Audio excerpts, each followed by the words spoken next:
Oh, riff-raff there from the new AC/DC album, live of course, and if you want blood you got it. It's a very good evening. Welcome to Edinburgh Rock to Bon Scott of AC/DC, lead vocalist. Good evening. How you doing, Bon? Pleasure to be here. It's been a few years now I've been trying to get you on this programme, live on there, because I very much enjoyed the concert tonight. I only managed to catch about 3/4 of an hour of it before I actually came down here to start the show. But it's a great pleasure to have you on the programme tonight. Let's talk a little bit about the brand new album now, the live album. Did you feel that this was just the right moment to release a set of live tracks?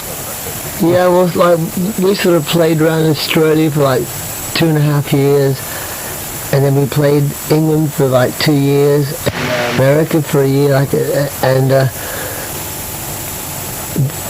the live album sort of culminates that whole spectrum of like 4 years of time, Yeah. So now we feel now that after this album's out, we can start afresh, and treat the whole world as like one audience. Right. Like in the past, we've had like an album out in Australia, an album out in Europe, one in England, one in America, at different times, So we've had nothing sort of which has sort of been at the same time, So now we can sort of start off and treat the world as a whole rather than country by. Oh, Up to My Neck in You in Sin City, and both from the album Porridge, and in fact Bon from AC/DC is in the studio live tonight on Edinburgh Rock. That particular track there, not exactly one of the most romantic songs ever written, you must agree. I think it was darling. I mean, that's my most ardent love song. Is it?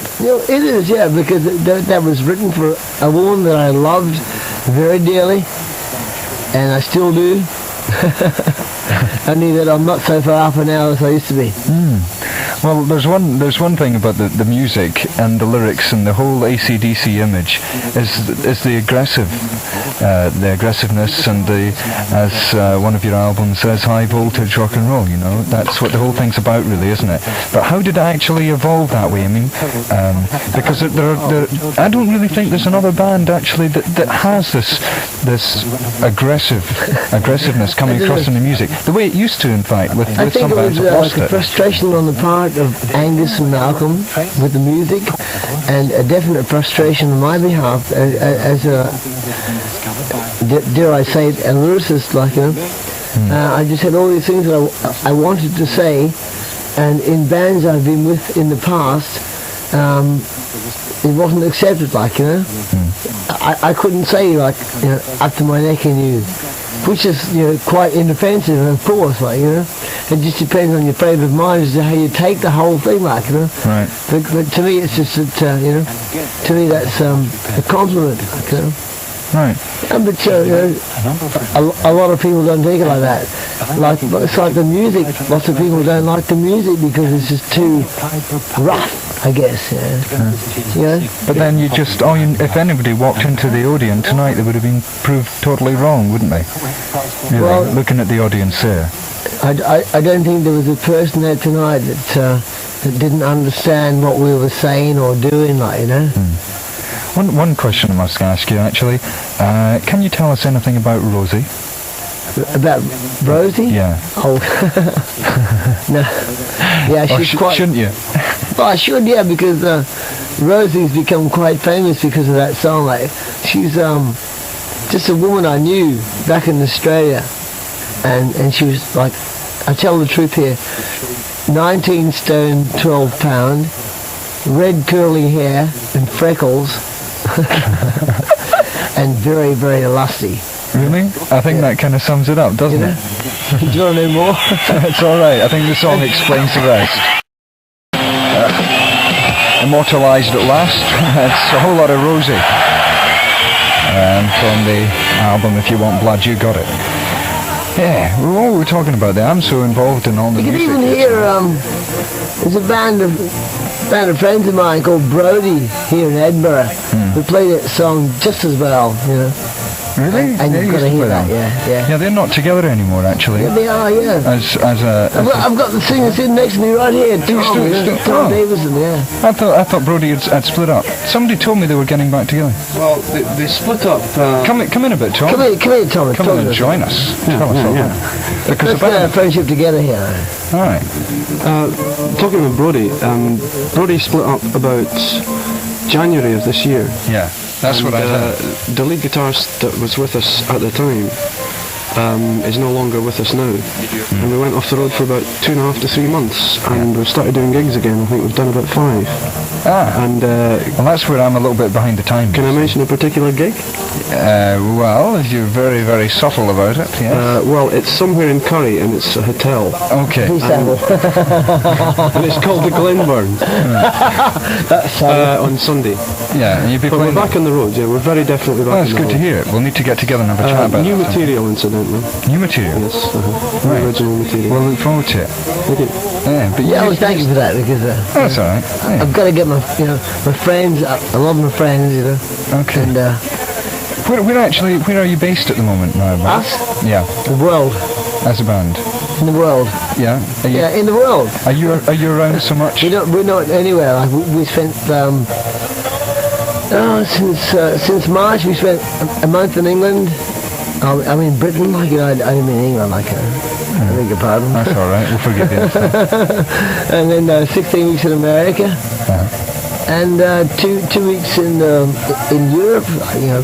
Between Switzerland and France and Belgium and Germany, and then now back here for 2 more weeks. Where have you found the best atmosphere, studio-wise, to record your albums? Oh well, Or where would you like to go in the future? recorded like studio-wise in Australia. Back with George Young and Harry Vander back in Albert Studios in Australia, in Sydney. Yeah. That to us is the most how you say in your country, cohesive atmosphere to record under, that's really good back there. We've had offers to record elsewhere, but we don't really feel like we could sort of fit in very well. We have to have the space, and they give us the space we want, There's no clock watching and crap like that. Okay. There's not the last album, Power Ridge, but the one before, which was a favourite of mine. Yeah, Long Way. Let There Be Rock. Is that what it was? Yes, that's what it was. So many albums I can't remember. Oh, please forgive me. That's all right. We're going to play the title track. Sounds all right. Oh, Let There Be Rock is the message, the title track there from the album by AC/DC. It's 20 to 12. Jay Crawford with you until 1 tomorrow morning. And Bon Scott, of course, still in fact... With you as long as you like. All right, great. Still hot from the stage, even, of the Odeon in Edinburgh. Pull the sheets over my head and I'll be quiet, All right, okay. It's quite a long British tour you're doing. You've got Glasgow tomorrow night, haven't you? Not really. It's only we do 15 dates in 18 days. Yeah. But it is longer But considering... we cover the major British dates, So many people now are skimping a bit on that because they're playing like Birmingham, Manchester, a couple of dates in London, Glasgow, Newcastle, and that's about it, and leaving out the rest. Are you talking about us again? No, I'm talking about, an awful lot of other bands are doing Yeah, like we are leaving out lots of places we played last time around the country, but our schedule around the world is just so tight, You can't sort of, unfortunately, spend too much time, in one country, You've got to do just the major towns, Have you ever found actually that as things progress for the band that you feel like saying, wait a minute, slow down, let's just take things easy for a minute, it's getting out of hand? No, I say let's work more, because every time I have a night off it costs me about $1 million, Actually, you give the impression of being a good time band as well. Do you have a good social life as members of the band together, or do you tend to split up and go your own various ways? Well, it depends on the public. I say no more. I say my hands are washed. You're not saying any more, are you? Well, I tell you, I'll give you my address if you like. Well, this is a track actually that I've played quite a few times on here before, and it's one that I like. It tends to be just slightly getting away. Well, it's not really slow. Yeah. It's not really slow. I find it. I find it. I find it. It amuses me. I doubt if it would have Queen Victoria, but.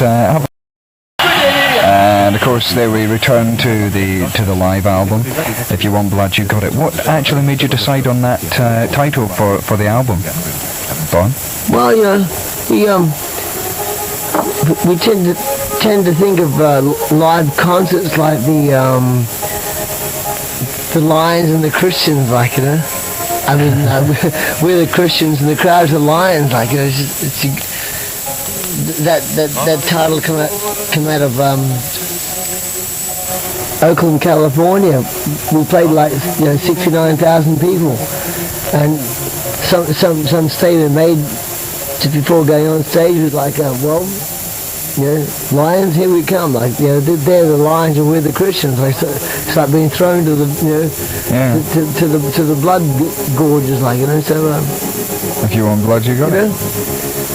I mean, we'll give more than blood, you know. It always seems that way. Actually, I've always felt, but I just wanted you to make that point yourself, because I think it is important. Yeah, like the punk thing was, you gob on people and you kick them or whatever, like, you know. But that's never happened with us, you know. It's just been like it's a vent for people's feelings, like, you know. And they can just let their expressions out through, you know. Not kicking the guy next to them, but just through jumping up and down on the spot, like, you know. And having a good time. Well, my God, that's what we pray for, because that's what it should be like. You know. This is one of the tracks that we're certainly doing it to tonight. Problem Child. From the album Dirty Deeds, John Dirt Cheap once again there. That's a track called Problem Child. It's now 4 minutes away from midnight. Were you a problem child, Bon? Well, it's isn't it Halloween tonight? It is. And tomorrow's All Saints Day? It's 4 minutes to midnight, actually. It'll be the witching hour in 4 minutes. Well, I'm just wondering who's going to witch me. Oh, you should be so lucky. I was just actually looking at the. Don't look at me like that. Looking at the back of the. Can I get off your knee now? Looking at the back of the of the first album and reading some of the letters that are there on the back. You know, it looks like everyone was a problem child. Well, what happened there was that we had this whole bunch of letters. Like we had so many letters a week, like about 40 or 50 each a week, and it was getting kind of tedious, like answering these letters. So we thought, well, we'll write them, we'll just answer them like with dirty, connotations, like I hate to swear on air. But you won't. Please don't. Please don't. Whatever you do, because we'll never get past the news at 12. Yes, I can imagine what it was. We've all said imagination. Don't say it. We'll get into a track, I think, at this point. No, stop. On you go. On you go. Tell the story. Okay. So we wrote these letters like which required. Those who were into filth to write back, and those who weren't into being disgusted, like, It's like we'll sort of cut down the quota of these letters by being dirty, like, and the letters on the back of the album were like those who we could print. It's really boring because I can't say. Okay, let's get into a little bit of music then.